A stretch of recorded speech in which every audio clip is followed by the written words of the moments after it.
Happy new ইয়ারের poster edit করে fan follower এবং বন্ধু-বান্ধবদেরকে শুভেচ্ছা জানাতে চান, কিন্তু আপনি পোস্টার এডিট করতে পারতেছেন না। আজকে আমি আপনাদেরকে দেখাবো কিভাবে এআই এর মাধ্যমে মাত্র 30 সেকেন্ডের মাধ্যমে একটি পোস্টার এডিট করে নিবেন। আমার যে পোস্টারগুলো দেখছেন সেটি আমি এআই এর মাধ্যমে এডিট করেছি। হ্যাপি নিউ ইয়ারের পোস্টার এডিট করার জন্য আপনার কোনো চিন্তার প্রয়োজন নেই। এখন থেকে আপনি এক ক্লিকে সেটা করে নিতে পারেন। তো আপনার প্লে স্টোরে যাবেন, সেখানে গিয়ে জিমিনি লিখে সার্চ দিবেন। এটা আপনাদের ফোনে আছে, যদি না থাকে তাহলে আপনারা প্লে স্টোর থেকে এইভাবে সার্চ দিয়ে নেবেন। আমার এখানে আছে, আপনারা এখান থেকে যদি থাকে তাহলে ওপেন করে নেবেন, আর না থাকলে আপনারা ইনস্টল করে ওপেন করে নেবেন।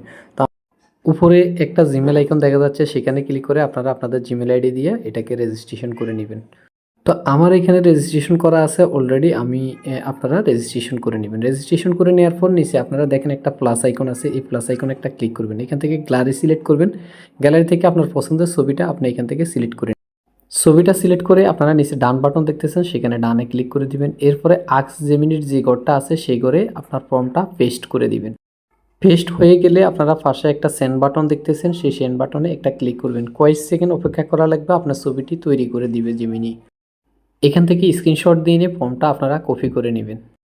তো জেমিনি আমাদের ছবিটা অলরেডি রেডি করে দিছে। আমরা এখন এটাকে এই ছবির উপরে একটা টাচ করে এটাকে নিচে যে সেভ বাটন আছে, সেভ বাটনে ক্লিক করে আমরা এটাকে আমাদের গ্যালারিতে নিয়ে যাব। তো গ্যালারিতে নিয়ে যাওয়ার পর এখন আমরা আবার প্লাস চিহ্নে টিপ দিয়ে আপনাদেরকে আরেকটা ফর্ম দিয়ে দিব। সেই ফর্মটা দিয়ে আরেকটি ছবি আপনারা এডিট করে নেবেন। তো এখান থেকে দেখেন আমি আমার ছবিটা সিলেক্ট করে দিলাম। তো আমরা ছবিটা সিলেক্ট করে আগের মতো ডানে ক্লিক করব। ডানে ক্লিক করার পর আমরা যে ফর্মটা দিয়ে এই ছবিটা তৈরি করতে চাই সেই ফর্মটা এখানে পেস্ট করে দিব। পেস্ট করে দেওয়ার পর আমাদের আগের মতো সেন্ড বাটনে একটা ক্লিক করব।